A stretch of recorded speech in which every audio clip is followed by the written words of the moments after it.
Thanks, Barrett's. Andrew Maniki should be very happy with himself. Let's switch a gear. Let's go from Touring Car Masters to V8 Utes, and Jana Living Racing's Jason Bargwanna steps into the box for this one. This is race 4 of the weekend. The Ute boys have been busy, and Ryan Hansford, the Rookie of the Year contender, is on pole with David Cedars, who's fighting for the championship. He's just kept himself nice and clean, hasn't he, really? He's done a great job this weekend to sit on pole position for this final race. We saw plenty of action yesterday in race 2, and they didn't disappoint this morning either. There was cars, dust, dirt, bits, body panels. It was all happening. I'd be surprised if we end up with all of these cars getting to the line. There's been repair work. They've been rushing to get George Elliott ready. I'm not too sure if they've managed to get that car on the grid. He's lining up from position 27, if indeed they can. Ben Dunn we saw in dramas yesterday, and there's a few others that have dropped out for the rest of the weekend. So Ryan Hansford lining up on pole. Moved across from the Fujitsu series in the off-season. This is the points coming into this race. Have a look at how tight it is. Cedars leads, 8 back to Johnson. Pith is in the game. Ryle Harris 2, and Jack Ells got a winner yesterday. He has definitely kept in touch in the Coopers Ford. He sits in position 5. So we're getting set for the final race of the weekend in the Auto 1 V8 Utes Series. We'll get a green light when we come back to Darwin at the Sky City Triple Crown. I have a feeling there's going to be some late nights ahead for the championships, but we're going Ute racing now in Darwin on the mega wall. We've got it all covered. Pit lane, curbs, main straight. We're going to jump on board the Thirsty Camel Commodore with the pint-sized racer, Craig Donis. Have you got me there, Craig? I've got you loud and clear, boys. Oh, very clear. We like this. Hey, you're nice and solid. You're in the top 10. What can you do from here? Look, I've got a nice, dirty, great big monster car ahead, my teammate, so we might go and get Randy and give him a run for his money this race. Oh, that Randy Corners fellow, the alter ego of Nathan Pretty. Yeah, he's a bit of a strange one, that's for sure. Hey, there's been a bit of carnage this weekend, mate. Has that been addressed by the officials and Andrew Jones, the driving standards advisor? Yeah, I think there's a few boys out there today with some sore knuckles. The stewards have been very busy all weekend. All right, mate, we'll let you get ready for this one. Craig Donis starting position 7 in the Thirsty Camel Commodore alongside Grant Johnson, the reigning champ in car number 1. Ryan Hansford on pole. David Cedars, championship leader, is on the front row. Jason Bargwanna. We've got all the angles covered here too, because we'll be in car with Greg Willis, who looks very mean in that black gear. He's very excited. They give us a wave, so obviously sitting in the... we got another... Look at that coffee sitting there. That'd be great, wouldn't it, eh? Down the front straight, grab a bit of a sip. Away you go. He'll be pinging by lap 4, Andrew Fisher. Bit of caffeine, that's all he needs. Actually, I reckon some of these blokes must have drunk a little bit too much of that over the weekend. Yeah, there was... seen some of the action. But there's Jack Elsgood. He was fast here. He had a win in race 2. Yep. So it was very exciting to see him back in the winning circle again. We'll be on board too, the Icebreak in car with Kim Jane, who we had a chat to yesterday. Kimbo's always a factor. He comes in this race on top of the points as it sits, but he does need to get in front of those 2 Fords on the front row. Of course, Ryan Hansford is the son of the late, great Bathurst winner, Greg Hansford, and has been carving a career for himself in V8 supercars in the Fujitsu series, has moved to the Ute series this year. He's been doing very well, but you can see Cedars sitting on the front row there as well. He bent that diff in that incident yesterday we saw in race 2, so what a great recovery by the team to get a new diff housing in it, and away he goes. There he is sitting on the front row of the grid for this is the final race of the day. So the green flag at the back, that brings the engine revs up, the red light on, 5-second board out. And chaos about to begin. Here we go. Race 4, Auto 1, V8 Ute Series from Darwin. Hansford slow to get it away. Great start from Kim Jane. Ryle Harris has got the VIP Pet Foods Ford charging as the Utes, well, it's a slightly depleted field, head towards turn 1, but it's Cedars the clear leader. Look at Nathan Pretty. Long way around. They all go in, do they all come out? Harris has done a good job there. On board with Greg Willis. Rick Gill on the inside. There's a bit of drama here. Something's going on. There we go. There it is. Nandy Kiss, Eagle Pro Commodore. Oh no, Brad Patton's gone around as well. Well, they didn't disappoint, did they? No. But Cedars is the one that's got the clear jump there. Look at the gap that he's opened up already in 2 or 3 corners. So he's managed to actually pull a decent little gap over Harris, and there's Hansford, the pole sitter, drop back into 3rd place. And we just saw there, the blue Commodore is Chris Pither. That car was badly damaged yesterday. There it is. It lost all the water out of it. Yeah. He said the temperature got up around 170 degrees. So well, it had lost the front of it. So it lost everything, didn't it? Not just the water. There you go. The headlights on. So Chris Pither, he's a man to remove. love the snarl of the Utes. They really did grow a throatier roar in more recent years, but the end of lap 1 of 12. There's Giannis Durham. It's great to have him back in the category this weekend. We've lost Charlie Kovacs. The familiar face is not here this weekend, but Giannis has joined the fray. So it's Cedars, Harris, Hansford, Jane, Nathan Pretty. There he is, Monster Commodore, Elsgood, Pither, Johnson, Dontis, and Cam McConville. The Bundaberg Commodore is position 10. There goes Pretty down the inside of Jack Elsgood there. So that was a good little move. So he's moved up one. That's good to see these guys battling it out, but it's Chris Pither, the guy behind. He's the one that's really going to be on the move. He wants the points. He needs those championship points. Looks down the inside, decides to pull out of it. It has been a really intense championship so far, and I think for a lot of years people thought of Utes as a bit of hit and giggle. It was all a bit of fun, but these guys are really racing hard, and it's very competitive. There's Nandy Kiss going around, and I think he might have got a touch from Peter Burnett, who ends up getting launched, and Warren Millett in the wrong place at the wrong time and delayed. And there was, let's see, where's Brad Patton? He got the rub. And Andrew Fisher, yeah. Maybe a bit too much coffee. Maybe he's had a bit too much in there because he's just giving a bit of a tap, turn him round. Rick Gill in front. We're on board with Greg Willis, Century in car. One of the hardest things here in Darwin is the surface is so abrasive. The tyres over the course of the weekend will start to really deteriorate. We see the lap times now really dropping way over this 4th race. And it's about tyre management throughout this these 4 races to see what you've got by the end of it. And that will really play into the end result. Fastest man on the track at the moment, Ryle Harris. VIP Pet Foods Ford, there it is, second spot of 22.85. Took a bit of time away from David Cedars that time. Here's Pither, launching a move on Elsgood. This is for 6th. And Pither came into this weekend in the championship lead. Careful, boys.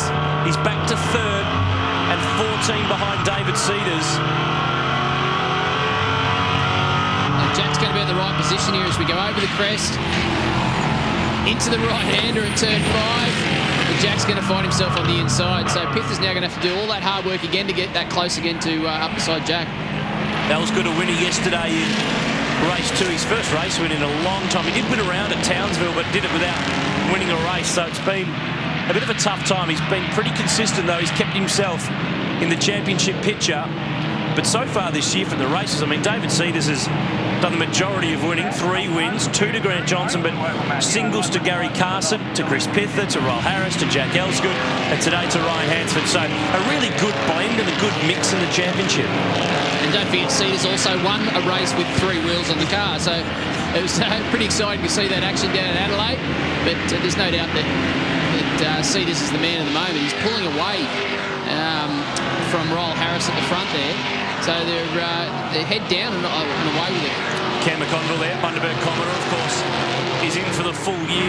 Cam, we'll see him at Phillip Island and Bathurst alongside James Courtney in the Tom Holden Racing Team. Commodore did some laps on Friday here to get his eye in before those big jobs for the Enduros. And I think a lot of people probably thought a V8 supercar guy in a car run by a V8 supercar team in Walkinshaw Racing, they should just come in and clean up. But what you've got to remember is that a lot of these teams that run in the Utes have done it for a long time. They know how to get the best out of these cars. You can't just turn up and start winning trophies straight away.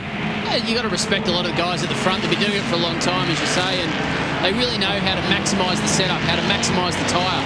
They understand what that tyre needs and how to get it to go around the circuit faster than everyone else. And Cameron's really improved over the last couple of races, as has Nathan Pretty, obviously new to the Ute Series as well in terms of full-time ride. So these guys are slowly moving their way towards the front, and it's good to see. But just watching Kim Jane's car there, you can just see the understeer sneaking into the car. Car starting to slide around a little bit too much. The temperature's up quite high today in terms of what we've had all weekend.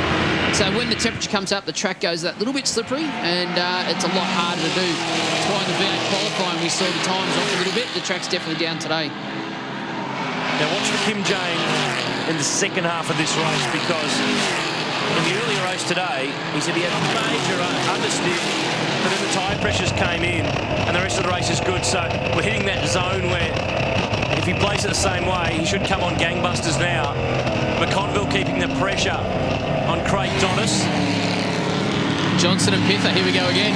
Yep, reigning champ versus, so you've got the New Zealand Ute champ. Remember, there's a separate championship across the Tasman. Pither's the reigning and current champion. Johnson's, well, he's our champion as the Australian series. So it really is a case of champ versus champ, and they're fighting for 7th. The hard part about this is the guy they're trying to beat for this championship, he's way out in front of the field at the moment. He's got a bit of a gap over Royal Harris, and we've got a bit of side-by-side action. No, Donna stays in front, so it's a great battle right throughout the field. Just behind McConville, you've got Gary Baxter and Andrew Fisher, Jeremy Gray. Tim Blanchard is the Auto 1 wildcard this weekend. There's a guest driver in the series at every round, and I think that's a great addition to the championship. We've seen a range of different drivers, Marcus Marshall, Charlie O'Brien, jump into that car and really enjoy themselves. Tim, of course, races Fujitsu Series V8 supercars that are in something of a break now. They don't race until Townsville. They've been twiddling their thumbs waiting to get back on the track since the last round of Barbagallo. But there's Cedars and Harris. Hansford third, Kim Jane, Nathan Pretty, and that's Brad Patton in pit lane with a right rear change on the second of the VIP Pet Foods Fords. Now McConville's got this move done. Nice clean there, move by Cameron. A lot of people assume just because it's a ute, they'd be really hard to drive. They'd be all over the place, the back's all over they'd slide. But you and I, Aaron, both know, we've been in one of these cars, that they actually drive really well. They handle quite well. There's one single engine builder now for the category. He takes care of all both the Ford and the Holden engine. So parity's one of the things they work very hard on to ensure that both the Ford and Holden come up exactly the same on the dyno. And it looks like they've done a great job because the balance throughout the field these days is fantastic. Yeah, they've got the package right. They've been working away at it. Of course, this year they've added the ability to have Motec systems in the cars so you can really analyse what you're doing and improve on it. So I think you're going to find that there's going to be more drivers be able to prove themselves in this series and be able to go on with things rather than just become a ute driver. People will still look at this championship and see some of the drivers that are doing good things in it. Well, it's a great category, not only for obviously from a driving point of view, but from a sponsorship point of view as well. There's some great sponsors throughout the field that really get involved and right behind the Ute series. And you've seen we've seen show cars out the back, and there's a great atmosphere around the whole the whole Ute area, the whole Ute pit area. And they know how to put on a show. It's great to see. Yeah, this is the series in terms of support categories that's been here the longest. They've been here the last 6 years straight at Hidden Valley. It's a great blend. The Territorians love this category. And David Cedars leads the way, the AIS Falcon. And that's Australian Industrial Supplies, not Australian Institute of Sport, if you're wondering too. He's just at that point. Well, here we go. Look at the inside from Harris. Up the inside. Great move. Cedars using his head. Certainly was. He certainly gave him a lot of room there. He allowed Harris to sneak up the inside, but I think Cedars knew that he didn't want to get damaged. But it's interesting to see that Harris has now come on a lot faster towards the end of this race. Possibly the tyre pressure thing, what we talked about earlier, is that Cedars had the tyre pressures up a bit. The car was fast earlier. You saw him pull away that big gap. But Harris has now come back very strong. Here's Hansford, third. Kim Jane, fourth. Nathan Pretty in fifth. Elsgood, Pither, Johnson. Johnson's been just on form here. In 6 visits, he's been on the podium 5 times, and 3 of those were wins. But he's going to have to find something special in this final race because he hasn't been able to dominate just as he's been able to on other occasions. The one to watch here too is Cameron McConville. He's pulled away from Dontas and is now actually closing in on the back of Grant Johnson. So this battle could actually increase to being a bit of a 4-car battle. Yeah, he's a bit of a reborn racer, isn't he? Because he stepped away from full-time V8 supercar driving, went and bought a tyre store in Melbourne, lasted 12 months and decided, retail's not for me, I need to go drive race cars again. Need to be back racing. Pither got a good run on Jack Elsgood there, but Kim Jane now putting the pressure on Hansford. He's just trying to find a way through, isn't he? And hopefully, here we go. Johnson's had a look down the inside of Pither, but we saw the end result of that one yesterday, so he's decided to pull out of that one. Nice and safe, but Cameron McConville now buys into the argument. Just hearing 2 bugs that Elsgood's been given a bad sportsmanship flag for blocking, so he better be careful not to run up the inside or do anything that might get a bit more attention from race control. But McConville's just starting to zero in here on Grant Johnson. And I reckon in McConville's mind be thinking, right, I'm catching the reigning champ, the guy who's right up there in the championship. We're on the right track with this car. Well, there's no doubt, and obviously his experience around here as well. He knows how to make that tyre last over the course of the weekend. When the tyres are starting to get a little bit sad. Oh, Jeremy Gray giving Gary Baxter a... He wouldn't want to do that. He might pop his bonnet up again, so he might be a little bit careful there. Yeah, did that yesterday. Ended up with the bonnet smashing the windscreen and ran out of visibility and had to retire. Kim Jane pressuring Ryan Hansford in the truck line forward. Kim's a wily old campaigner. He's been doing this Ute stuff for a long time. He's been so consistent. Oops. That was tight, but he's putting the pressure on. And Ryan's leading the way in the Rookie of the Year award, and quite comfortably too.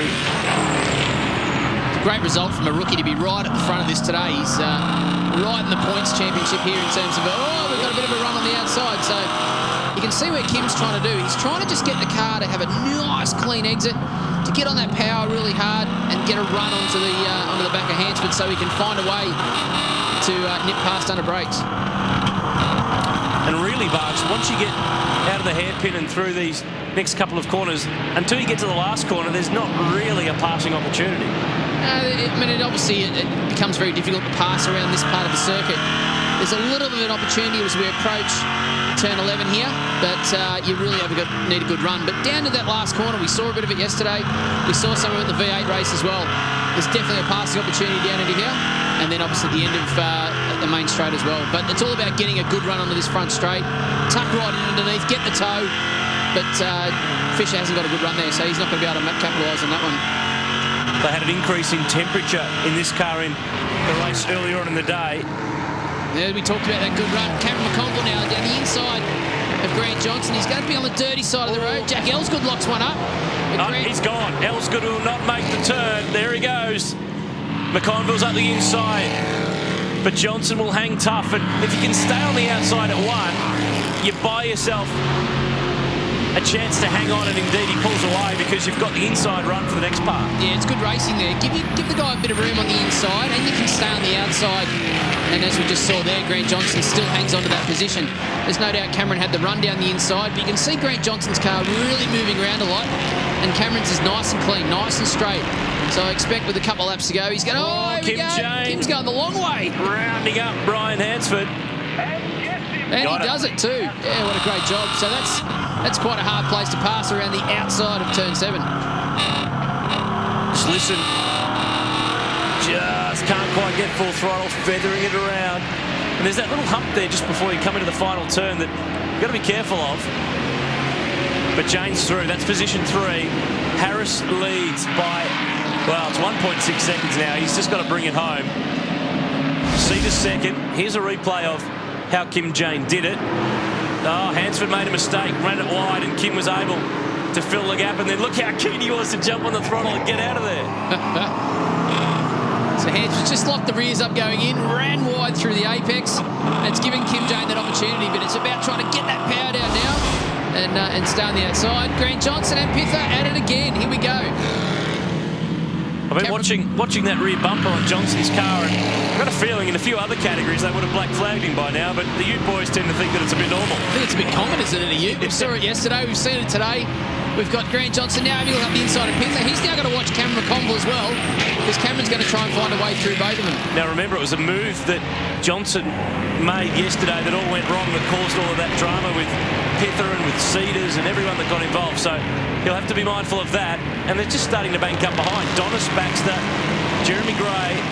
I think Andrew Fisher's tagged on the back in the Jesus Falcon, but there's that rear bumper. Or bits of it anyway. It's pretty common, isn't it? We see that quite often in the Ute series. There's another one there I think was missing a rear bumper as well. So these guys don't mind a bit of pushing and shoving, and they tend to loosen those rear bumpers off. Geez, Cameron's looking very racy at the back of this group here, but there's only a lap to go, so this is going to be quite interesting on this last lap. There's Kim Jane, just pulling away from Hansford. Nathan Pretty has been really solid. He's managed to really pick his way through in the championship. He's actually done a very solid job so far. 17 points and only 69 down on leader David Cedars. Now everyone's knowing that it's the time to get going, but McConville hasn't got enough to get to Grant Johnson. Remember that Jack Elsgood speared off here. He's rejoined. but he's back in 13th. So if you do the numbers, there's a round win on the line. And looking at the numbers, that move that Kim Jane launched is enough, or should be enough, for him to win the round. There's a bit of a drama with this timing screen jumping up and down, and cars that are on the road suddenly not being on the road and then coming back into the audit. But what we can tell you is that Ryle Harris is definitely on target to win this race. If Kim Jane hangs on to third, that should get him the round win. So this Ute Series, you wouldn't want to try to pick a winner. No way. After yesterday, after the action we've seen over 4 races this weekend, have a look at these cars. They've got dints and scratches and bings and bangs, and they're it's been great action-packed racing, but it's going to be Ryle Harris that comes away with a race win in race 4, so that would make it 4 different race winners this weekend. Yeah, great weekend of racing in the top end. Well done too to the young Queenslander. He's building a championship challenge, and he's doing it very nicely. His second race win of the season. David Cedars second. Kim Jane will get for third, and Johnson's not done with. This battle's going right down to the wire, isn't it? But Johnson's not going to have enough there. Pithers will just pull away from the toe, and Pither will certainly come across the line in 6th with Johnson and McConville there in 8th place. I think we used up all our action quota in race 2 yesterday, which was just as well. Ryle Harris, the winner of the 4th race in round 3 of the Auto 1 V8 Ute Series. Johnson, McConville, Donaldson backs around out the 10. Plenty ahead from Darwin. Race 13 in the V8 Supercars is not too far away. Back as this day of live racing continues here on 7 Mate right around the country. Hope you're enjoying it. Good fun, isn't it? The V8 Utes throwing it all around yet again. We've already had qualifying for the V8 Supercars. We've had the Touring Car Masters on the list. And of course, race 13 of the V8 main games still to come. But the podium is sorted for that V8 Ute race. Ryle Harris winning from David Cedars and Kim Jane. Let's check in with Barrett's. Well, Ryle Harris, congratulations. Not only an important win, but important for your championship. Yes, we had a bit of a slow start to the weekend, but we've made up for that. I just wanted to get a good result for the team and everyone that's helped me out this year. We knew we had the pace to do it. Bummed out a bit in qualifying, but we come back there in the end and it was a good result. So you're really coming for this championship now? Yes, not going to hold back now. We just need to find a little bit more in the budget to get stuff like new tyres and practice, things like that. But yeah, we'll be right. David Cedars, congratulations. A win in race 1 and a second place in race 4. Yeah, so a pole position, a race win in 2 seconds. I'm wrapped with that, and back to the championship lead. That's the biggest thing that I wanted, and I've stretched it for the biggest margin they've had in the championship so far, and look out for that number 8 Ute for the rest of the year. Good stuff. This is game on. Kim Jane, great news, mate. This gives you the round win. Congratulations. Yeah, mate, it does. It's great credit to the crew. They've done a great job. Looks, the car's been consistently fast all weekend, and it's been a pleasure to drive. The Ford guys had it on us this weekend, but hopefully we can have a comeback and win a couple of races in Townsville. As always, some great jostling. Skill won through. Poor old Reese, he just made one little mistake, mate, and we were there to pounce. So, that's the way it goes, and I'll take it. So, fantastic. Well done. Good on you, Kim. Thanks, Brett.